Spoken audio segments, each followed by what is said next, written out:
Ciao a tutti! In this video, I'm going to talk about the culture shocks of moving to Canada. A culture shock is when you're trying to integrate into a new place and there are some things that just really surprise you.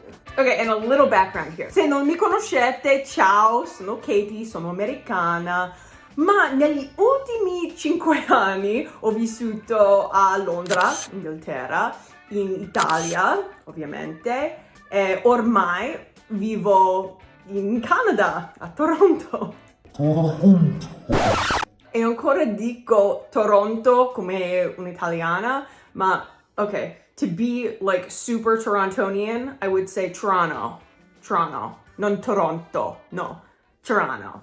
Culture shocks, let's start with a quiz. If you know what these 3 words mean in Canada, you're off to a good start. Are you ready? 1, what is a toque? Now, this is spelled really differently than I thought it was, even though I did know what it was. Okay, we'll circle back to that. Number 2, what is a serviette? And 3, what is a Chesterfield? Do you know? Did you get any of those right? So, a toque is a beanie, a serviette is a napkin, and a Chesterfield is a sofa, like a couch. What? Why?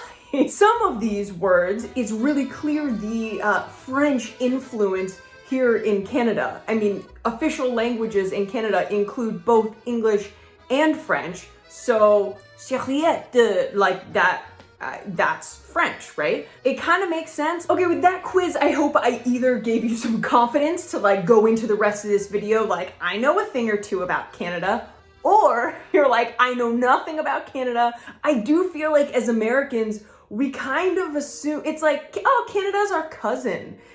Probably the same, right? They probably have the same currency. No. They probably have all the same laws. No. So as I go through this list, I'm going to contextualize it in terms of what shocks me about this thing compared to other places that I've lived, or kind of what reminds me even of some other places that I've lived. Andiamo. The first is maybe the most stereotypical one, but it blows my mind because it's so true. People are so nice. Ridiculously nice. It's kind of just this curiosity, happiness, smiling, but it goes beyond that even to a kind of politeness. So all the time here, people are saying sorry to you. Sorry, sorry, sorry. This reminds me of all the sorry in England, and Connor actually makes fun of me because I still say sorry. If I'm just caught off guard, I still say it with a bit of like a British bent. Like, I'm not trying to be Madonna here. Like, it just comes out. Now, don't get me wrong. The people in Puglia in southern Italy, where I just lived before moving to Toronto, Pugliese are the friendliest, most welcoming, most hospitable people as well. It's a different kind of friendliness.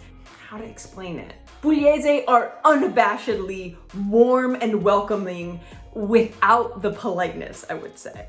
Our dog Hero is 100% Pugliese, and I think he agrees with me. Sei d'accordo, Hero? Sei d'accordo? Which brings me to number 2.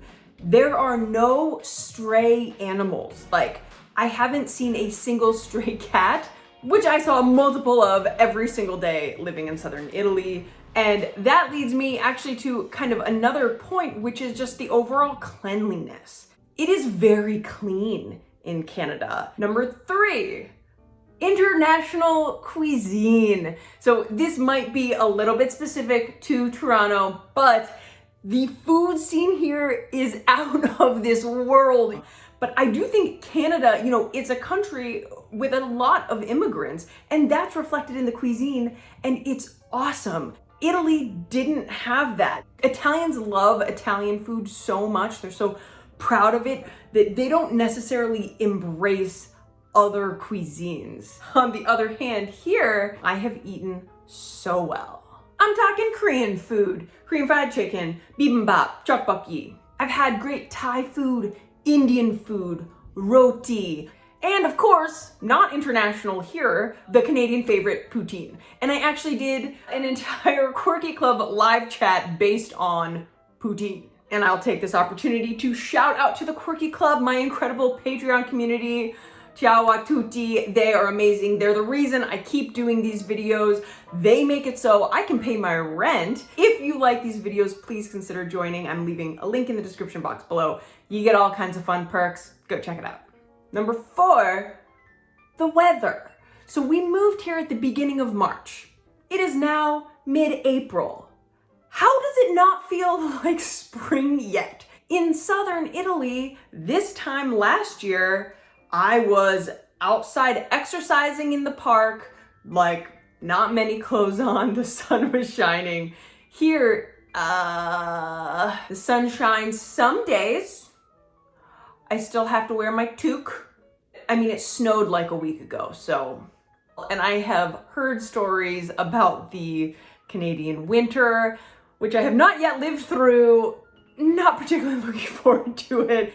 Number 5, washrooms versus bathrooms or restrooms. Washrooms is what they call toilets. I'm really trying to catch myself going into a restaurant and asking, hey, where's your bathroom? It's like, be classier, be Canadian. Washroom, washroom, washroom. And while we're talking about washrooms, a little culture shock is coming here, the lack of bidet. I don't really need to go into that. If you've seen almost any of my other videos, you know that in this household, we like the bidet action, especially Connor. It's the greatest piece of fixture that I've ever had in any place I've ever lived. Number 6, so healthcare here. A complete 180 from healthcare in America, but has some similarities to, you know, the more universal healthcare offered in Italy that I experienced and also in London. As you may or may not know, I'm a little preggers and intend on giving birth here in Canada. I'm actually gonna pass this over to Connor. Healthcare around the world. Getting pregnant for us has become a lesson in comparative health systems. We had our first trimester in Italy. Per fortuna belle notizie oggi. Which is a fully socialized medical system, whereas like there's no health insurance. It's all the government. Medical professionals work for the government, and all of the hospitals and care is run by the government, and it is free for all the residents. Vedi, dalla testa che sta sulla parte destra Sì. e il culetto, diciamo, che si trova sulla parte sinistra.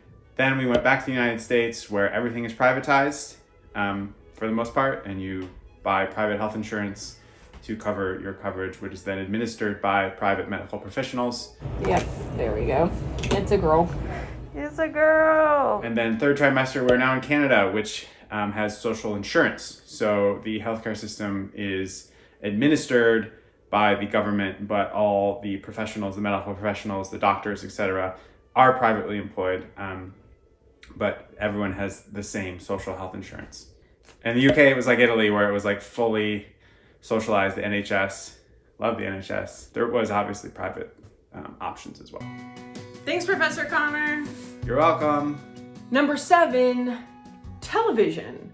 Again, I think that this is a hilarious, like, American-centric way of thinking about things. But when we first moved here, there were basketball games on that Connor wanted to watch. He had just gone 5 years without being able to watch his favorite sport, American basketball, because we were in England and then Italy. So here we were like, this is great. Except no. Yes, he could do some like VPN stuff and like was able to catch some of it, but I guess it's just not what we assumed. And we assumed that we would be able to turn on the TV and pretty much watch anything that, just like how we could watch it in the States, which is not true. There is a perk though. Now we have access to CBC, Canadian Broadcasting Corporation, and their shows, like the one that our friend Julie Noki is on, Run the Burbs. I'm sure you know Julie and her incredible YouTube channel. If you don't, by some odd reason by now, go check it out. In terms of taxes and tips, Canada is much more similar to the US actually. And by that I mean, you go to a store, you see the price on the shelf, think, oh, that's cool, that's a good deal. You take it to the cash register and the price you end up paying is more, and that's because of the tax added on at the end. UK, Italy, that tax was incorporated in the price that you saw. And also in terms of tipping for services, tipping at a restaurant, that is expected here. You tip 15, 20% if it's really great service. So as an American, I'm used to this. However, living in London and Italy really got me out of the habit. I hope you enjoyed these culture shocks of living in Canada. È tutto per oggi. Ci vediamo alla prossima. Ciao!